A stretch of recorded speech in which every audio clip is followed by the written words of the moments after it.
Salve pessoal, tudo bem? Está no ar o episódio 133 do podcast da Página 5.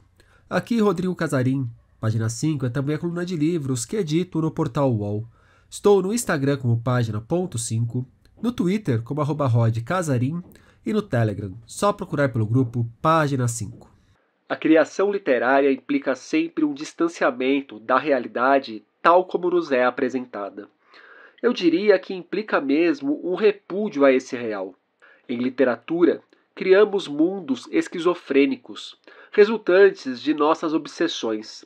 Grandes brincadeiras são levadas a sério. Escrever é uma maneira peculiar de ser louco. É o que lemos numa das entradas do diário que faz parte de Vagas Notícias de Melinha Marchiotti, romance de estruturas expostas, no qual a figura do escritor por trás da obra pode, em visões mais ingênuas, ser confundida com a do autor presente na ficção. Um autor que registra: nem mesmo a fome me faria ceder à tentação de elaborar um desses deliciosos, mas ilusórios, romances realistas. Os toques de autoficção, a história que se faz enquanto a busca por uma história se constitui, a pluralidade de gêneros literários, as rupturas num texto central para entender a diversidade sexual dentro da literatura brasileira.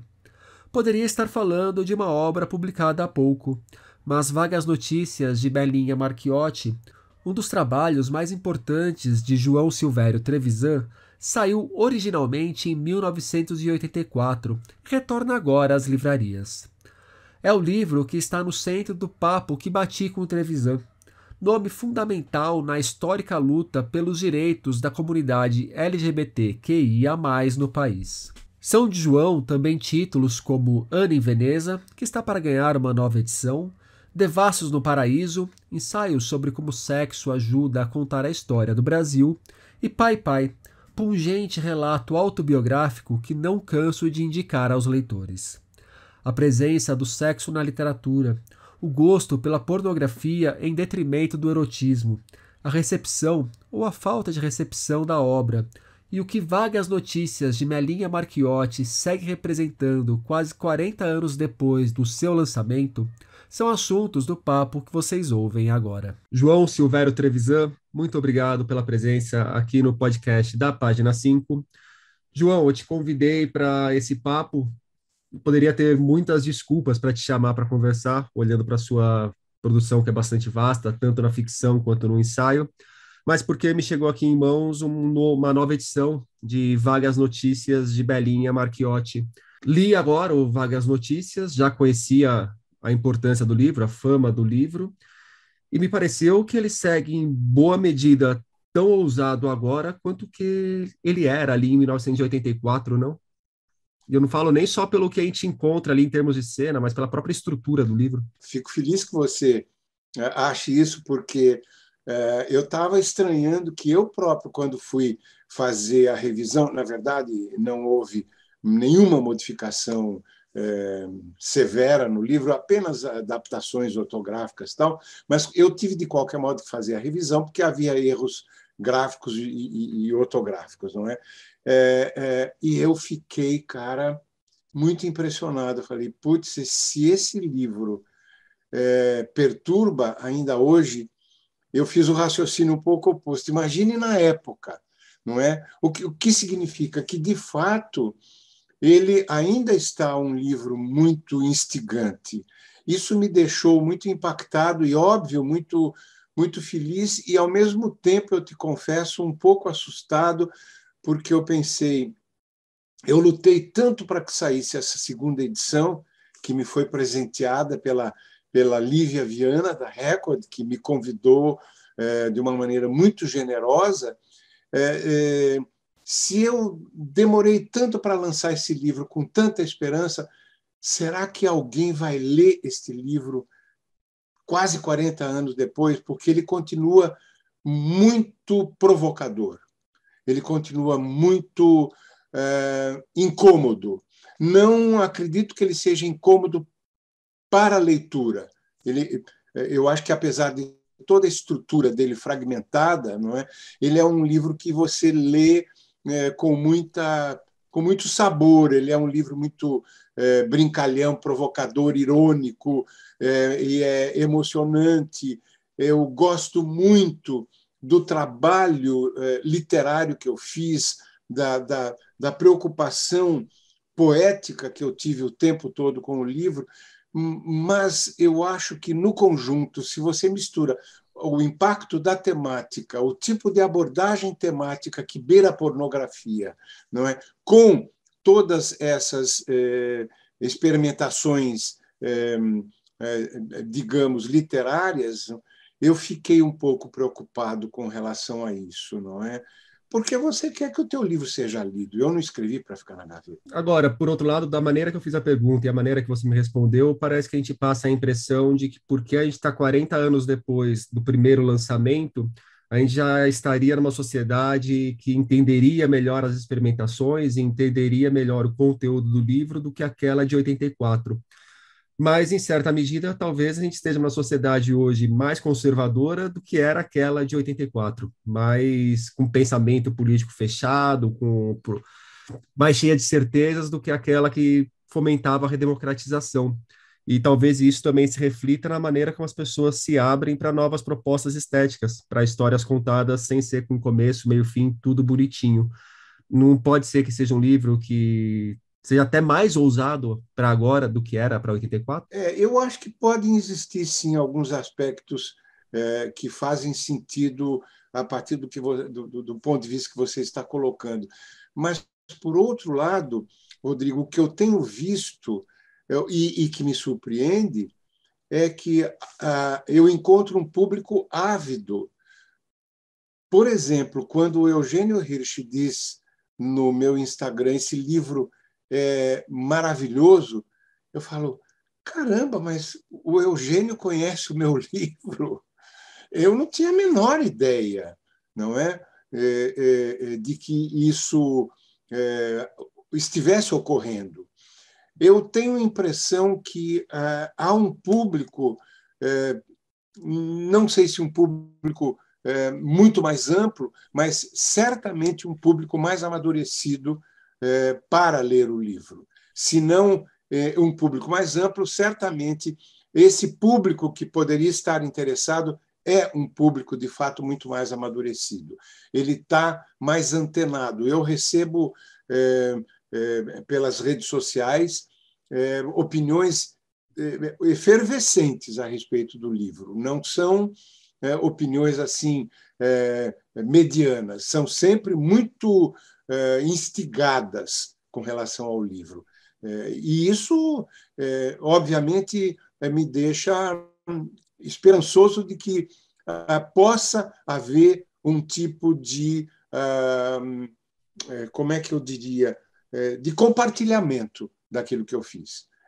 É muito engraçado. Essa noite eu tive um sonho, esta noite, que eu estava procurando alguma coisa na Rua Augusta e encontrei uma gráfica muito, aparentemente muito improvisada, porque era tudo muito atropelado, mas eu estava vendo cada pessoa trabalhando na sua área. Não é? Cada pessoa sabia o que estava fazendo no meio daquele atropelo. E eu queria falar com alguém e não conseguia, e finalmente fui até uma pessoa e disse isso a ela. Eu estou impressionado como vocês sabem o que estão fazendo, e eu gostaria de participar. Então, eu acho que é um sonho meio profético, não é? Talvez ele seja um pouco pelo avesso, mas é exatamente essa minha procura de leitores, leitoras, essa procura de compartilhamento, que me é extremamente importante. Eu fico num estado de felicidade imensa quando eu sei de alguém que está lendo a minha obra, não é? Porque para mim, a função do escritor é basicamente essa, é se comunicar. E, se possível, se comunicar instigando, provocando. João, eu queria ouvir de você um pouco como que nasceu o Vagas Notícias naquele momento do país e naquele momento da sua vida, e por que a opção por construir esse romance múltiplo, fragmentário, com entradas de diários, uma história que o escritor busca a história do próprio escritor. E, aliás, são elementos que a gente ouviu muito serem discutidos no passado recente aqui na nossa literatura e já estava aí há bastante tempo, né? Veja só, eu não saberia te explicar, Rodrigo. É muito complicado. A interpretação primeira que eu faço é que, até pelo tema que você apresenta, a multiplicidade de possibilidades dentro do sexo, não faria sentido nenhum você entregar um romance quadradinho. Não, isso com toda certeza, mas tem um elemento muito, muito, muito importante que eu não posso esquecer. Trata-se do meu primeiro romance.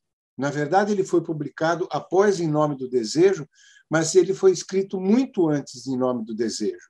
Ele ficou na fila de várias editoras e ele teve inúmeras recusas durante, olha, eu acho que alguma coisa entre 3 e 5 anos ele percorreu esse calvário de recusas, não é?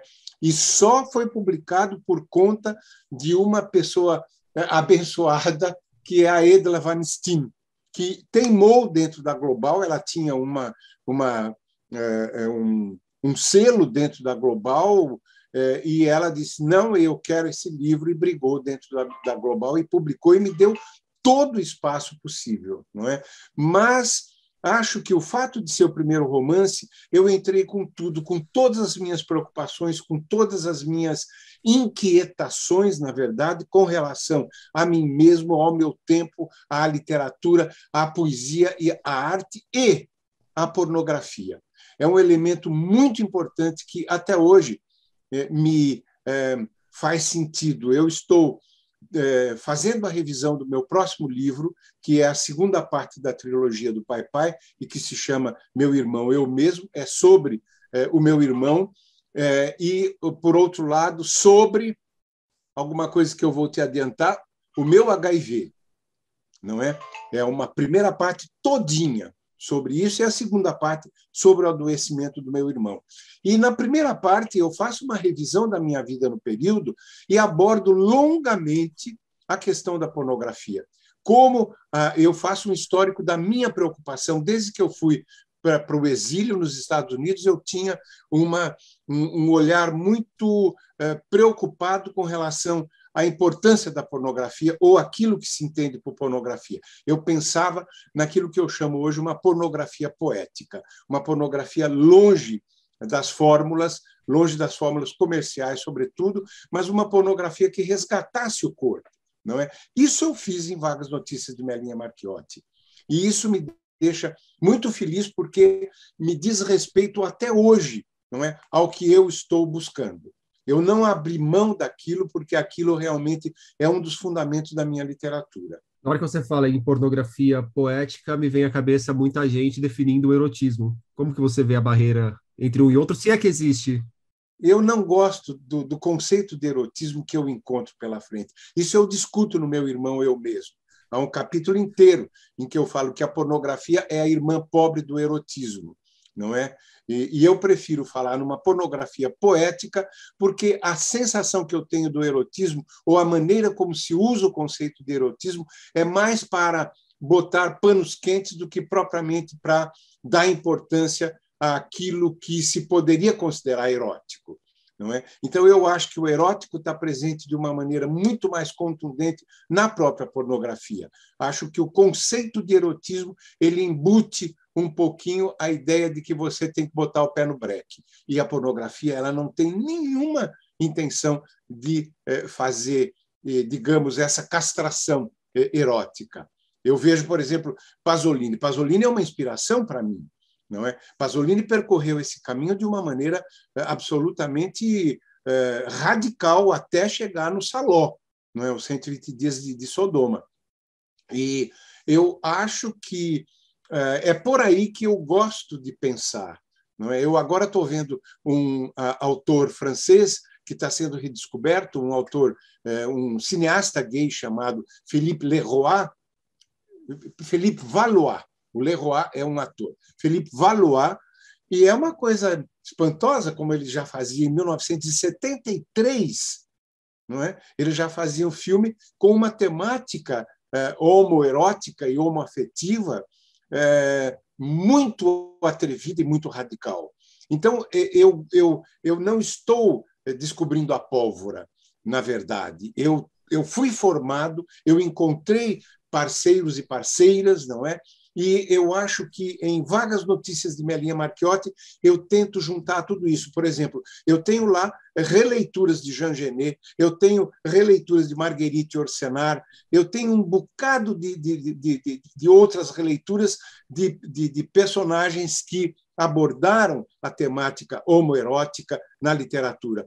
Inclusive, o grande autor cubano, o autor de Paradiso, ele está presente num capítulo inteiro de Vagas Notícias de Melinha Marchiotti, que não por acaso se passa dentro de uma sauna gay, não é? Então, eu acho que eu incluí, inclusive, esses meus grandes amores, não é? Literários dentro da minha própria literatura, já prevendo, inclusive, uma coisa que eu iria fazer muito adiante, tanto em Livro do Avesso quanto em Ana em Veneza, essas minhas releituras e essas minhas apropriações de outros autores e autoras, não é? No Vagas Notícias de Melinha Marchiotti, realmente, vários grandes autores e cineastas aparecem como personagem, participam do livro, dão seus pitacos aqui na obra. É uma coisa que acontece também no Pai Pai, só para pegar um outro exemplo. Mas existe também uma gama de personagens que você traz para os seus livros, que são ali os garotos das ruas de São Paulo, a própria Melinha Marchiotti, como ela vai sendo construída, como essa vedete, meretriz, com um toque de loucura. E duas coisas da nossa conversa que já me chamaram a atenção. Você considerar a pornografia uma espécie de irmã mais pobre do erotismo. E lá no começo, na hora que você compartilhou o seu sonho, se passou na Rua Augusta, num lugar bagunçado, mas com pessoas nas suas funções que sabiam muito bem o que estavam fazendo. Você tem esse olhar muito afiado para encontrar nos dissidentes talentos absurdos, não? Você diz em Vagas Notícias de Melinha Marchiotti. Que é assim, no Vagas Notícias aparecem os garotos das ruas de São Paulo que são tratados com muito carinho, com um olhar de, ó, ali há uma sabedoria que não se encontra em outros lugares. E isso que me parece, que na sua obra você consegue olhar para pessoas que são tratadas como basculho pela sociedade e enxergar nelas um valor que pouca gente enxergaria. E inclusive o valor sexual, do talento sexual. Veja só, Rodrigo, eu cada vez mais na minha obra, na minha vida, eu fui trabalhando uma questão crucial hoje para mim. Eu acho que a psique humana, ou se você quiser usar um outro termo, o espírito humano, a alma humana, elas têm um espaço muito apropriado em que se cruzam três elementos: a poesia, o sagrado e a sexualidade. Então, quando você fala desses rapazes que podem ser tratados como lixo, veja lá o Pasolini, quando ele vai para as borgate, não é, para as favelas.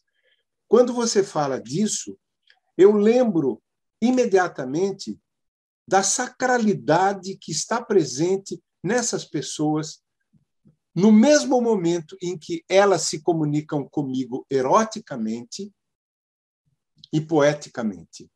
Então, não há nenhuma novidade, não há nenhuma divisão. Essas pessoas, elas chegam até mim de uma forma absoluta nesse sentido em que poesia, sexualidade e sagrado se encontram. Essas pessoas trazem o sagrado dentro de si. Elas trazem a poesia dentro de si. E tudo isso acontece quando há uma comunicação erótica. Tudo isso acontece através do espaço da sexualidade, que é um espaço de grande liberdade, é um espaço de grande rebeldia no contexto da psique humana.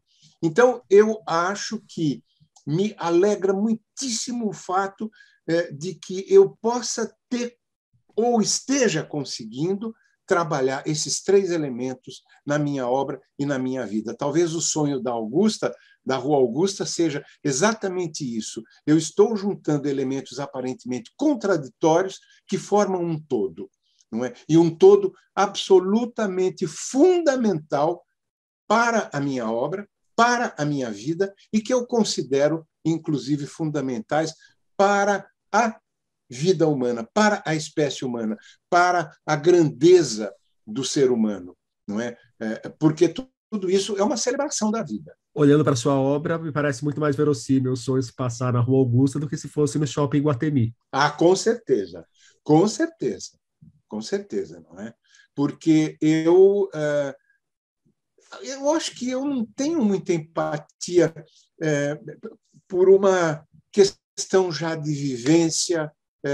Eu estou sempre à margem, Rodrigo. Eu tenho muito essa consciência. Eu posso estar morando num apartamento agradável na São Luís. Nunca tive uma vida absolutamente tranquila. Até hoje, minha vida é bastante intranquila do ponto de vista de sobrevivência, mas esse elemento que me perturba, não é porque sobreviver não é fácil, é uma questão de você brigar todos os dias, parece que você tem que recomeçar todos os dias, mas, ao mesmo tempo, ela me dá uma consciência muito clara de que estar à margem é minha maneira de ser, não é? E eu cultivo muito isso. Eu faço questão de encarar com muita consciência crítica essa elite e esse mainstream. Então, o meu olhar a partir da margem começa na minha homossexualidade, inclusive. Não esqueça disso, não é?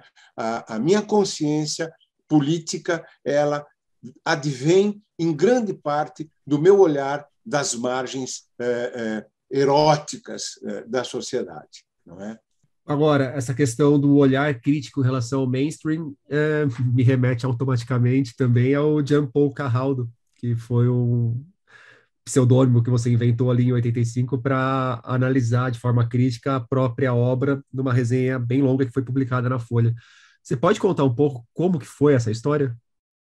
Cara, eu tive que eu ganhei uma bolsa na época que eu estava lançando Vagas Notícias de Melinha Marchiotti. Eu, inclusive, tive que adiar por um mês essa bolsa para ir para a Alemanha por conta do lançamento de Vagas Notícias. Então, eu não estive muito presente para o pós-lançamento, ou seja, para trabalhar a obra.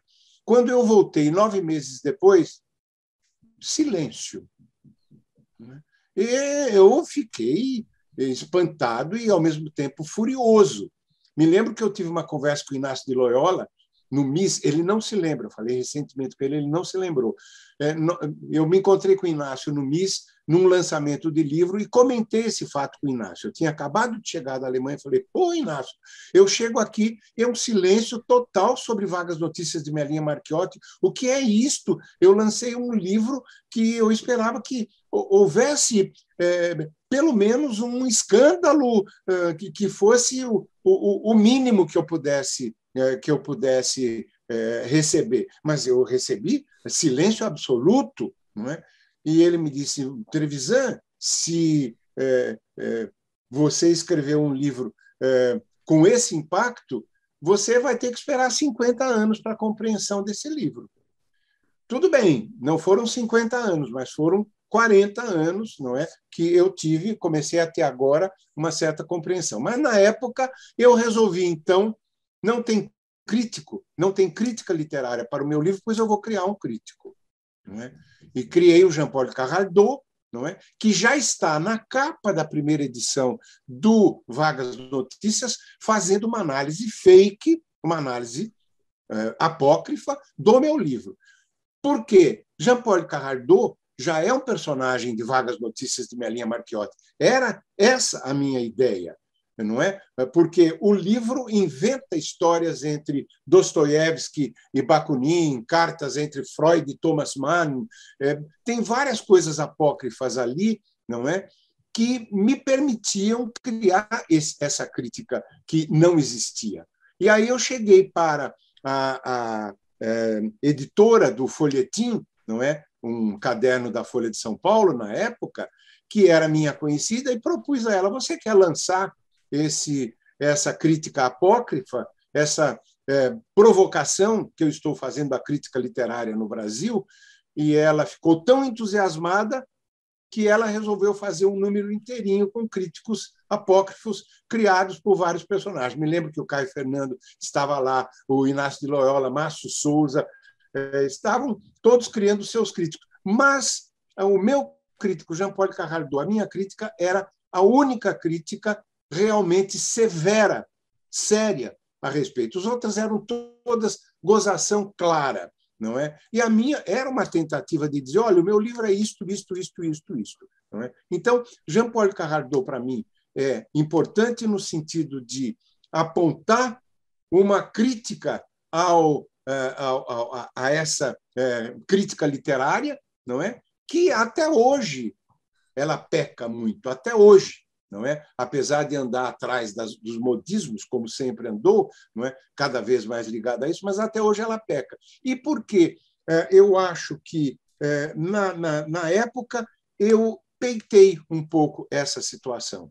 E isso tudo me levou a publicar como parte do próprio romance. Na verdade, não é parte do romance, mas, digamos, ela está ligada umbilicalmente ao romance, e daí a Lívia Viana decidiu que publicaríamos notícias críticas de vagas notícias, tal como está na segunda edição. Em certo momento do livro, o narrador se questiona sobre o que leva obras menores a obter um reconhecimento gigantesco, enquanto outras ficam injustamente esquecidas.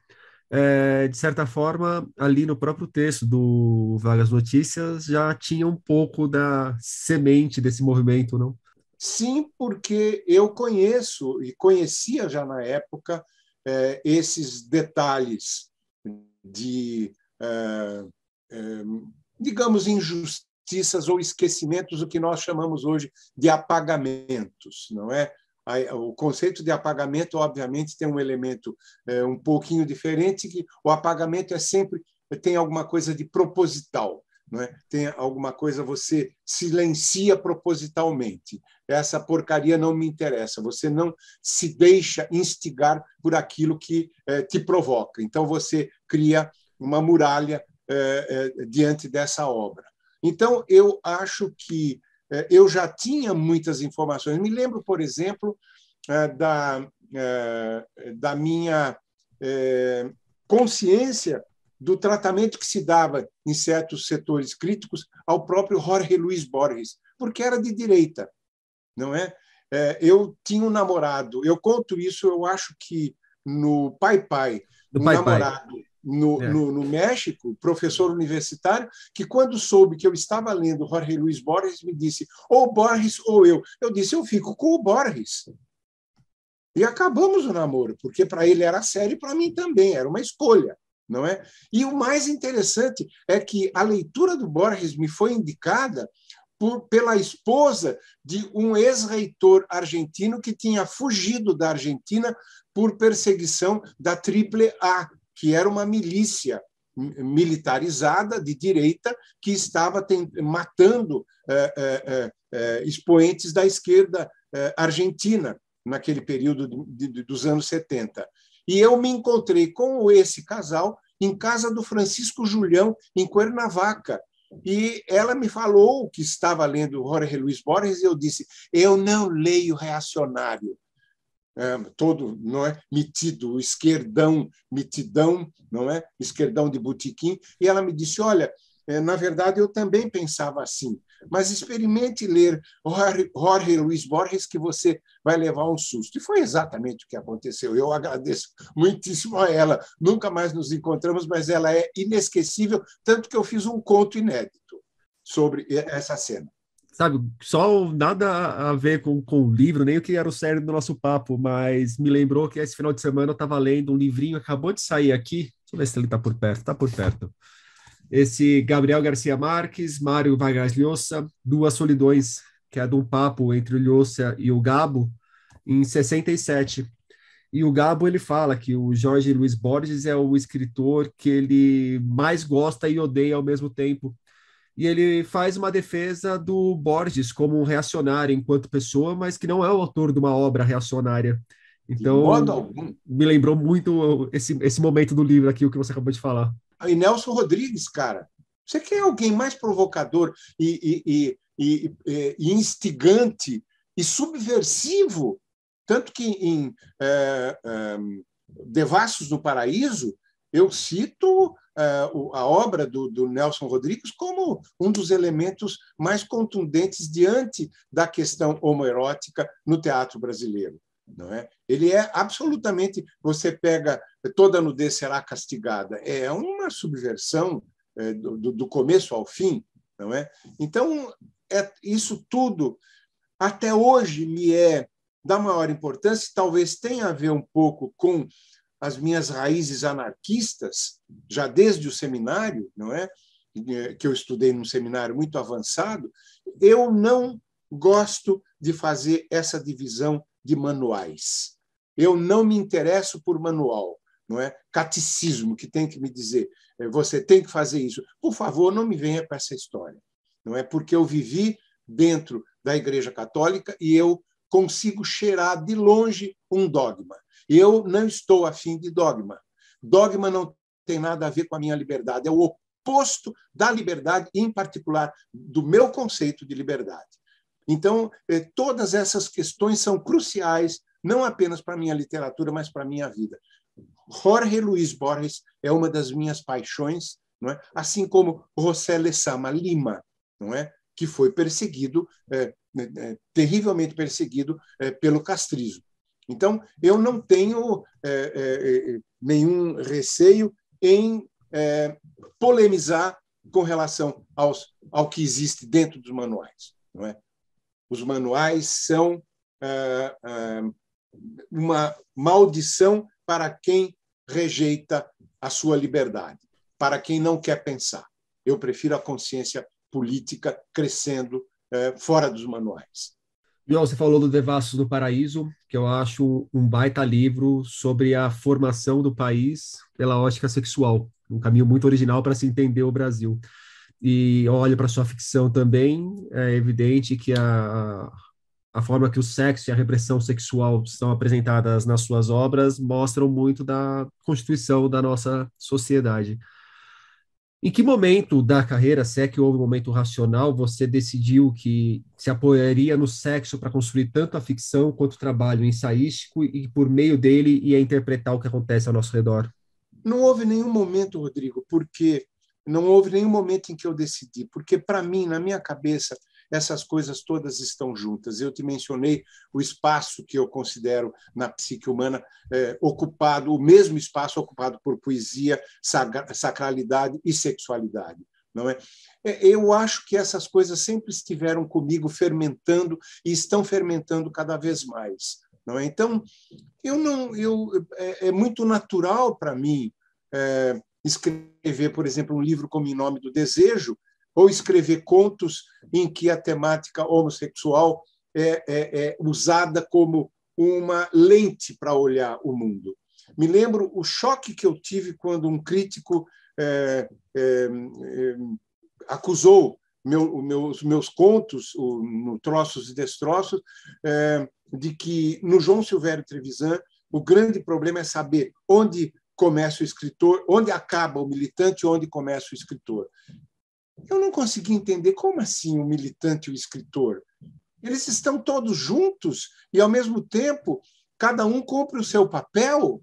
Eu não tenho essa questão que, inclusive, já implica um preconceito no sentido de que alguém que é de esquerda, não se faz esse tipo de divisão entre militância e literatura. Nesses casos, é importante que o olhar de esquerda invada a literatura. Ora, por que não o meu olhar homossexual, homoerótico, não pode invadir a minha literatura, não pode filtrar a minha literatura?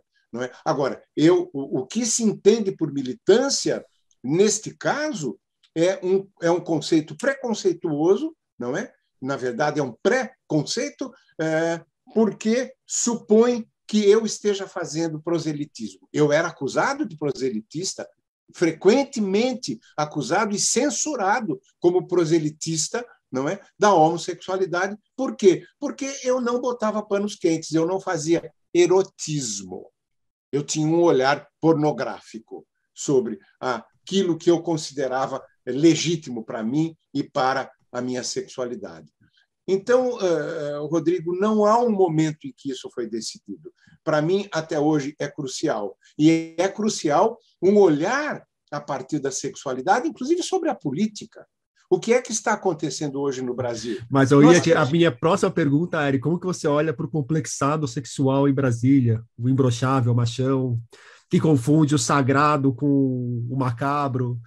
Aquilo é um festival de repressão sexual, cara.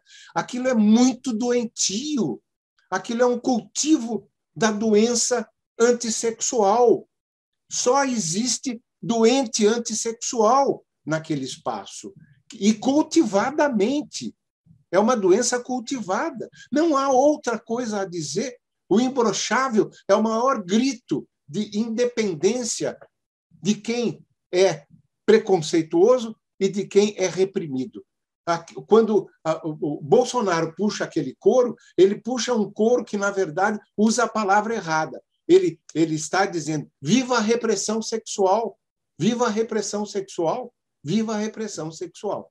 É o culto da repressão, que, em se tratando da sexualidade, ele chega num estágio gravíssimo, perturbador e muito, muito, muito determinante para a história do Brasil e provavelmente para a história do mundo. Não é? Eu acho que esse é o grande problema da esquerda, da extrema esquerda, da esquerda radical, não é? É carrear a sua repressão sexual para a política. Não é? E se você vai ler os 6 Balas no Buraco Só, a segunda edição, que tem um capítulo inteiro sobre o bolsonarismo, você vai entender o que eu estou querendo dizer. Em todos os momentos do bolsonarismo existe a repressão sexual. Já começa pelo ressentimento, não é? E ali, eu falando, por exemplo, da inflação fálica, quando eu trabalho o conceito junguiano e abordo e faço análises a partir do conceito junguiano de inflação fálica, ali você tem uma ideia, eu, pelo menos, tentei passar a ideia de que tudo está girando em torno da repressão sexual. Você falou em extrema esquerda, mas extrema direita, no caso, né? A gente está falando não, do não, eu Bolsonaro. mencionei extrema direita, por favor. Só para deixar Digamos claro. que lá pelas tantas, na extrema esquerda, Freud explica o meu ato falho, não é? A extrema esquerda também, quando perde as estribeiras, ela tem alguma coisa a ver com a sua repressão sexual. Mas isso é para explicar o meu ponto de vista sobre a importância da repressão sexual em política. Uhum. É muito grave. Então, o momento que nós atravessamos, quando, por exemplo, no 6 Balas no Buraco Só, eu chamo a atenção para a crise do masculino, é nesse sentido, porque ela não se restringe a um foco, a um bloco, a uma bolha. Ela explode e joga a sua influência para todo o quadro social e para todo o quadro humanitário. Por exemplo, o que a repressão sexual da extrema-direita está fazendo com o meio ambiente é alguma coisa absolutamente criminosa de lesa humanidade. Não é porque está ameaçando a humanidade. João, olhando aí não só para sua obra, a sua obra tem um papel importante nisso, mas para sua biografia, para sua vida, você é um nome muito importante na luta pela pluralidade sexual aqui no Brasil. E lá no começo do nosso papo eu falei, né, sobre uma sociedade hoje talvez mais conservadora do que aquela de 84, mas ali reduzir toda uma sociedade numa palavra monolítica e não é assim que a coisa funciona. Às vezes, dentro de ondas conservadoras, a gente tem pautas progressistas também avançando e tem as contradições, os conflitos de sua época. Como que você vê hoje o momento das lutas da comunidade LGBTQIA+, e para onde estamos indo nesse campo? Olha, Rodrigo, como sempre, há muitos paradoxos. Política, a vida em sociedade é cheia de paradoxos, especialmente se você pensa em termos de democracia, sociedade democrática. Mas, no geral, quando eu falo dos paradoxos, porque, obviamente, existem problemas, existem nós difíceis de desatar. Eu acho, por exemplo, que toda a questão das letrinhas, a curto prazo, é um nó difícil de desatar e vai ter que ser encarado, não é? Porque está implícito ali uma contradição imensa, não é? Quando você tem uma tentativa de identificar um grupo e você acaba criando um enigma. Essas letrinhas, muitas vezes eu tenho que correr no Google para ver qual é a nova letrinha, o que é que ela quer dizer. Não é? Então, para mim mesmo, acaba muito frequentemente sendo um enigma. Agora, você imagine comunicando isso para um público mais amplo. Ele nunca vai conseguir entender, de fato, o que está acontecendo. Não é? Esse, para mim, é um paradoxo. Você ia perguntar alguma coisa? Eu ia, porque inclusive há uma camada da militância que, se você não acerta nas letrinhas, é capaz de cancelar um cara com a importância histórica que você tem, não? Pronto. Tá aí um nó gravíssimo, não é? Que é a questão da aceitação da diferença, mas não aceita a sua diferença, não é? Nós estamos todos num aprendizado constante nesse campo em especial. Veja, por exemplo, a identidade de gênero. Né? Alguma coisa que não tem 10 anos, toda a eclosão dessa temática e a importância, inclusive antropológica, dessa temática. Não é apenas uma questão delimitada ao gênero. Ela movimenta um amplo espaço dentro da sociedade e do pensamento em termos sociais e culturais, não é? Mas, enfim, eu mencionei de cara esses paradoxos, esses nós, para chegar até aquilo que me é muito importante. Ou seja, para responder à tua pergunta, a grande diferença, a meu ver, hoje, é que na década de 70 e 80, quando eu estava escrevendo e publicando o livro, havia uma baixíssima consciência política da comunidade LGBT, que, na verdade, você nem teria condições ou teria condições muito precárias de mencionar comunidade LGBT. Não havia uma consciência comunitária de fato. E hoje, eu nunca, em todo o meu processo, né, de vivência de décadas de luta pelos direitos LGBTs, eu nunca vi a comunidade tão consciente politicamente.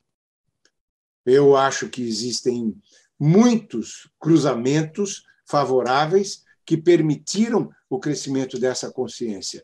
E são tantos cruzamentos que eu nem saberia detalhar muitos deles. Mas o que aconteceu é que, por exemplo, a existência das paradas foi crucial para que essa consciência crescesse.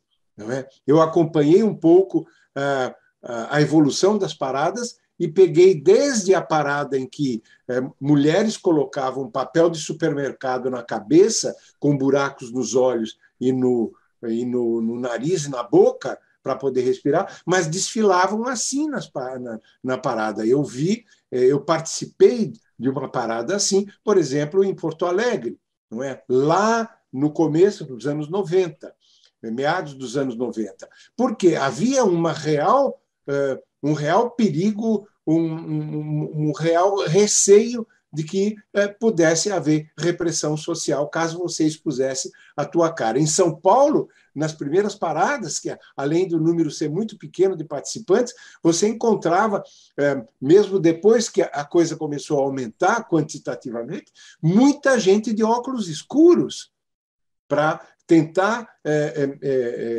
melhorar um pouco a sua identificação. E isso foi amadurecendo até o ponto que as pessoas apareciam lá com a sua cara exposta, o seu RG visível e exibido, não é?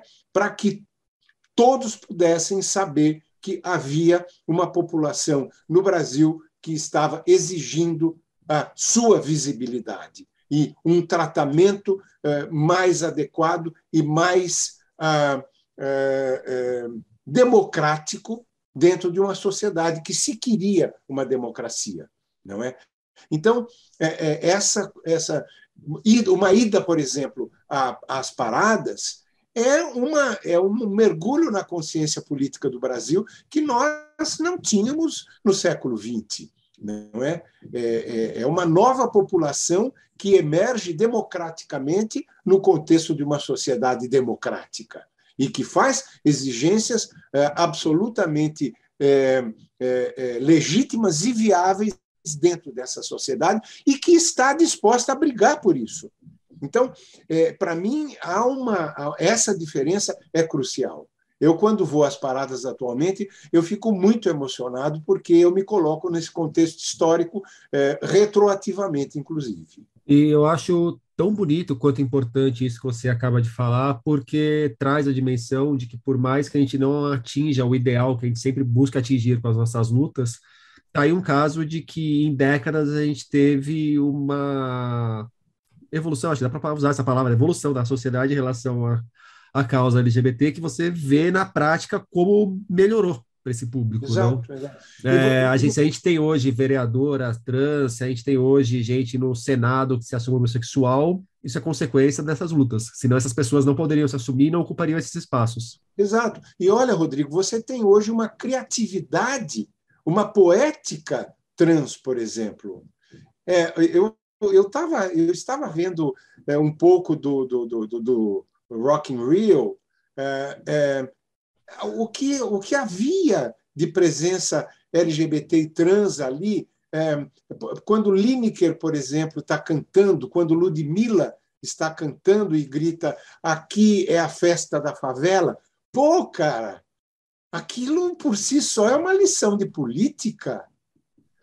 Aconteceu alguma coisa nesse país e aconteceu alguma coisa muito séria e enraizada, de tal modo que os bolsonarismos da vida vão encontrar muito problema pela frente. Não é essa brincadeirinha que eles estão achando que você vem com uma arma e você ganha a parada. Não, tem uma outra coisa nessa jogada que é a criação. Nós estamos criando, vocês destroem, nós criamos, vocês destroem, nós criamos, nós inventamos. Então, aquilo que eu menciono nos devassos como sendo artivismo, arte misturada com ativismo, ou o ativismo adquirindo poesia, não é? O território da poesia e do ativismo pelos direitos das pessoas se misturando e tornando uma forma de criatividade. Ora, isso, cara, não há quem possa vencer. Você pode até ter 4 anos de massacre,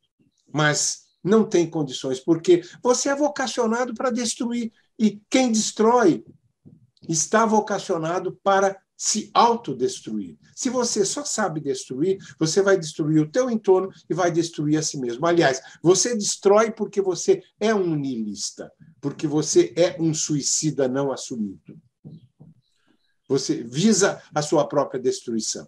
Voltando ao Vagas Notícias, um outro trechinho do diário presente na obra.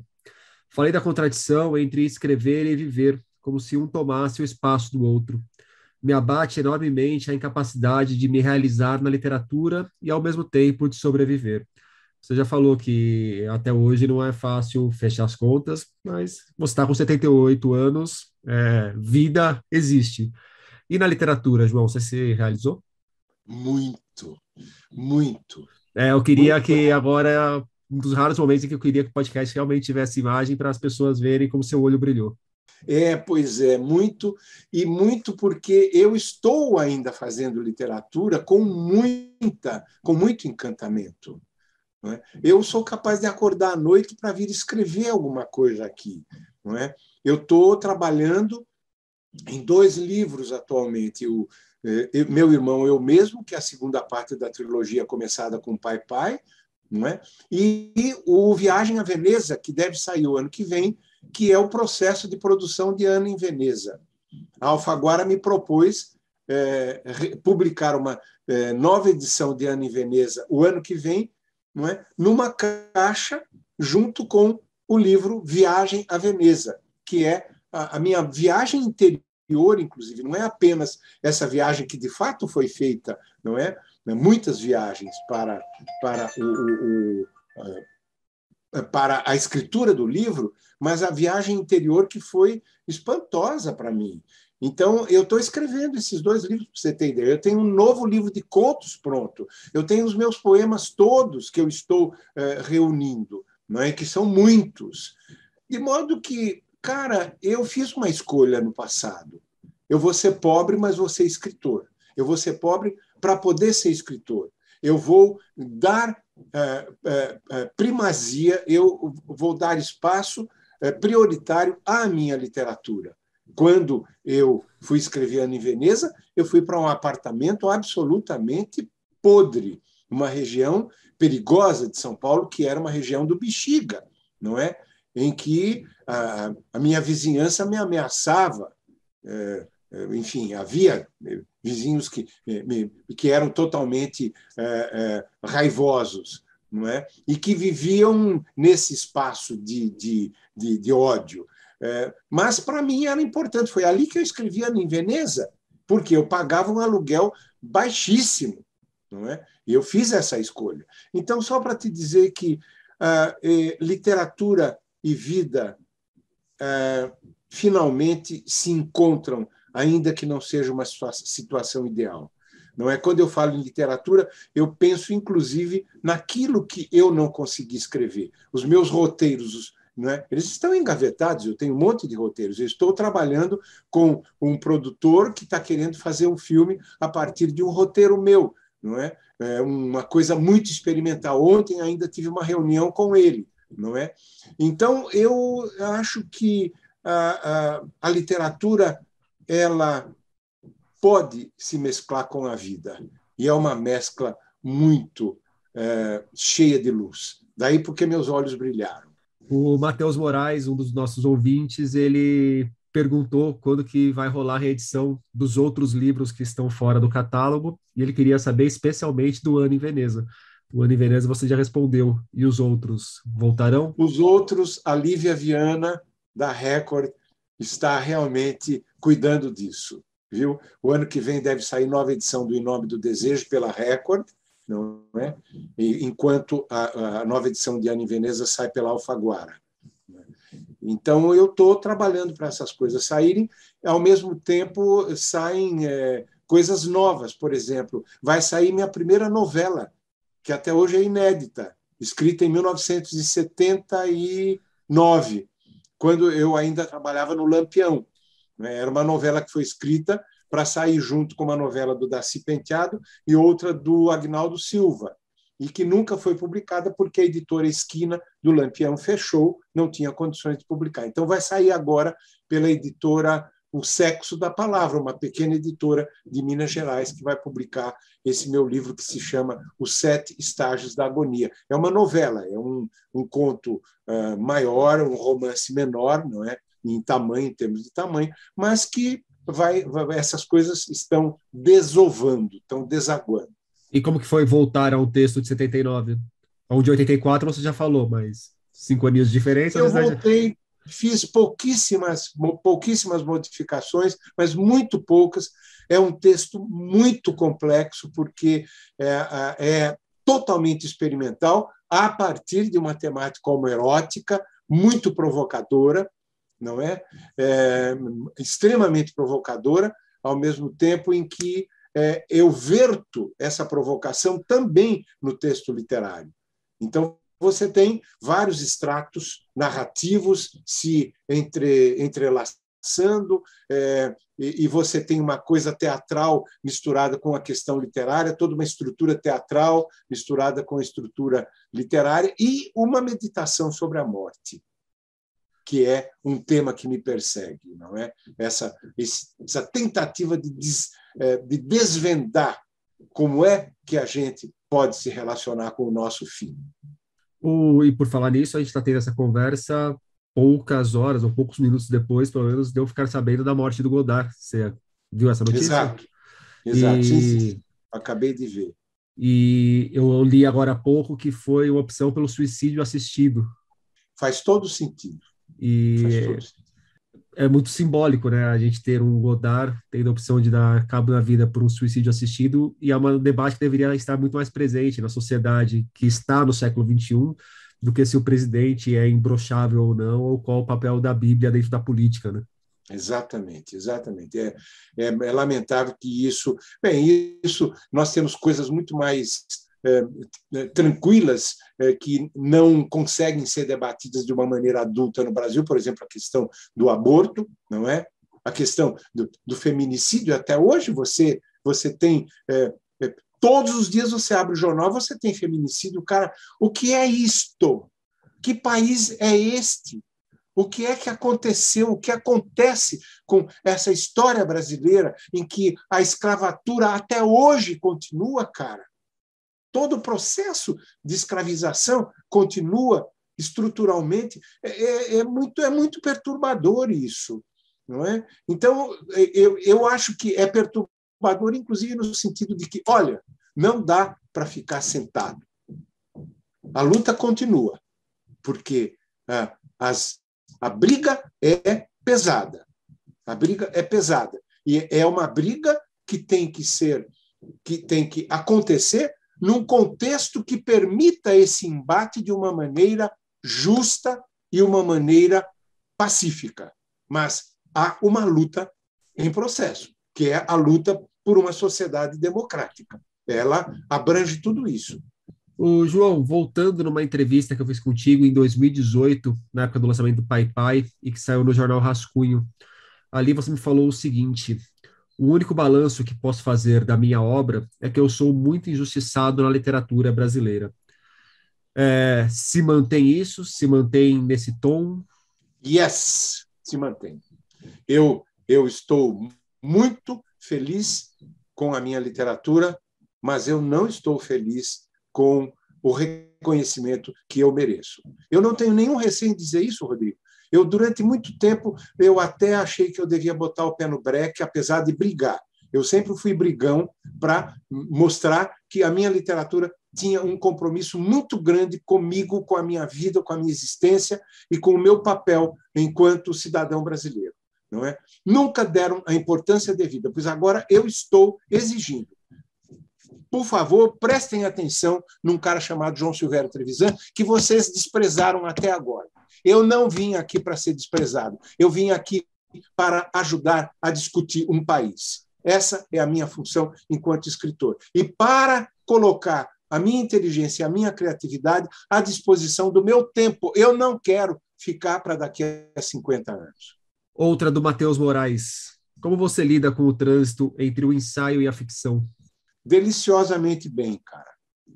Deliciosamente bem. Eu não sei te dizer como, mas eu tenho uma condição de separar as duas coisas quando é necessário separar e tenho uma condição de mesclar descaradamente quando é necessário mesclar. Então, por exemplo, eu escrevi um livro ensaio, o livro do avesso, que tem uma parte que é o avesso do livro. Não é? Eu escrevi aquilo como uma forma literária legítima que eu estava abrangendo, não é? Que eu estava praticando. Não é? E fico muito feliz de ter escrito aquele livro, que é uma grande meditação sobre a literatura, sobre a morte, não é? E sobre, enfim, o estar em sociedade. Então, eu acho que o meu olhar sobre não apenas a separação entre a possível separação entre ensaio e ficção, mas também entre ativismo e criação e criatividade, eu acho que tudo isso forma uma mescla única, não é? Um bolo com ingredientes que podem parecer exóticos quando estão juntos, mas que são extremamente palatáveis, do ponto de vista literário e do ponto de vista existencial. Eu não sei se eu me fiz entender, não é? Mas eu tenho um grande prazer na possibilidade dessa mistura e um grande prazer quando é preciso separar as duas coisas. É o rigor autoral. Enfim, é o meu processo autoral, não é? O último trecho do Vagas Notícias de Melinha Marchiotti que eu pesco na nossa conversa. Como emocionar na literatura? Resposta possível, sendo visionário, superando-se. O que tem te emocionado na literatura, João? Eu não saberia Vixe, nada. Coisa tá pelo feia. contrário. Eu não saberia te dar um único exemplo, porque, primeiro, eu não tenho conseguido acompanhar a literatura de uma maneira que ela me pediria, não é? Nem amigos meus eu tenho conseguido acompanhar todos os livros que eles publicam. Olha, mas é tanta coisa que sai que só quem acompanha tudo é quem mente, porque não tem É, como mesmo. mas, de qualquer modo, o que eu tenho lido, ainda que com defeito, mesmo quando eu vejo defeito, é grandioso. É grandioso porque nós estamos acompanhando um espaçamento, um alongamento do espaço literário como era inimaginável. Você veja, por exemplo, nós resgatamos Carolina Maria de Jesus enquanto grande escritora de literatura. Era impensável, né, em boa parte do século XX. E hoje, o nosso conceito expandido de literatura, não apenas ele se expandiu, mas ele foi expandido. Não é? Hoje nós temos uma literatura, por exemplo, de periferia.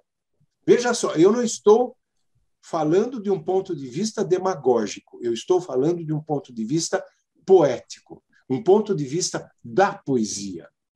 Não é? Por exemplo, eu tenho muito problema com o funk carioca, por conta do seu ideário machista. Mas eu não posso deixar de confessar que aquilo é fascinante. E ele foi tomado, inclusive, pelas mulheres. Quando você vê uma Ludmilla pulando, feito uma louca de felicidade, no meio de um funk, alguma coisa aconteceu no nosso coração brasileiro, cara. Ou no nosso coração do século XXI. No meio de todas as merdas, não é? Nós temos espaços sendo ocupados. E não são espaços ocupados indevidamente. Por exemplo, a literatura trans hoje é uma realidade. Eu tenho aqui na minha mesa... Bom, eu tenho medo de mostrar a minha mesa, porque ela já é um retrato do que eu não estou conseguindo ler. Eu vou recebendo os livros e vão ficando aqui, não é? Mas eu tenho condições de, pelo menos, dar uma xeretada e ficar embasbacado, não é? Quando eu vejo não apenas um livro de uma grande escritora trans-argentina, mas falando sobre a vida em Rosário, a sua Camila vida Souza como Vidiada? trans. Exato. E quando eu encontro uma trans americana falando da sua destransição e falando com uma beleza sem tamanho, uma consciência, não apenas uma consciência política do seu lugar no mundo, mas uma consciência poética, cara, o que eu posso fazer se não ficar boquiaberto e dizer: porra, eu estou rodeado de beleza. Você entende? É um puta de um paradoxo, mas a própria descoberta de que a gente está no meio de um paradoxo, de que a gente está no meio de um mistério, ela já é um movimento de iluminação. Aquilo que eu falo exatamente no final de Vagas Notícias de Melinha Marchiotti, a transfiguração. Eu me sinto no meio de um ambiente transfigurado pela poesia. Então, cara, viva a poesia. Viva a poesia. Roberto Piva, Evoé. O Piva sempre me ligava. Evoé, Treva, aquele trecho do Pasolini, Evoé. Então, esse encantamento realmente existe para nos alimentar. E olha, quem está falando é um cara que está tomando antidepressivo. Eu estou tomando antidepressivo. João, para a gente fechar o nosso papo, então, me indica um livro. Te digo um livro. Eu acabei de receber Miss Macunaíma, do Alexandre Rabelo, que eu estou tentando dar uma espiada. Mas eu ainda estou lendo o livro do Valdo, eu chamo de Valdo, mas é o Lima Trindade, que está aqui ao meu lado para leitura, As Margens do Paraíso. Acabei de ler, porque eu tinha um debate, o livro da... Onde é que está? da Cristina Judar, Elas Marchavam Sob o Sol, por exemplo. A Cristina já esteve aqui falando sobre o Elas Marchavam Sob o Sol, inclusive. Exato. Então, eu posso falar desses livros, mas eu, com toda certeza, eu estou sendo injusto com um monte de outros que eu não estou mencionando. São pessoas que estão ativíssimas, não é? E que estão provocando, abrindo um espaço, cada um e cada uma à sua maneira, não é? Então, eu acho que essa ebulição, não é? Ela tem uma criatividade incontida, né? E é uma criatividade a partir dessa iluminação, a partir dessa transfiguração que eu menciono em Vagas Notícias de Melinha Marchiotti. Nós estamos mergulhados num universo em que as pessoas estão produzindo a sua luz. E é assim que a gente se comunica, eu acho. Essa comunhão de poesia. Poesia não é uma brincadeirinha, cara. Poesia é muito subversiva em todos os sentidos, porque a vida está implícita nela. A vida e a poesia, elas são parte de um mesmo processo. João Silvério Trevisan, muito obrigado pela conversa. Muito obrigado você, Rodrigo. Eu agradeço de todo o coração. Foi muito inspirador estar aqui com você, viu? Tenha certeza disso. A nova edição de Vagas Notícias de Melinha Marchiotti, de João Silvério Trevisan, chega aos leitores pela Record. E por hoje é isso aí, pessoal. Indique o podcast para os amigos e inimigos. Um abraço, um beijo, um aperto de mão e até semana que vem.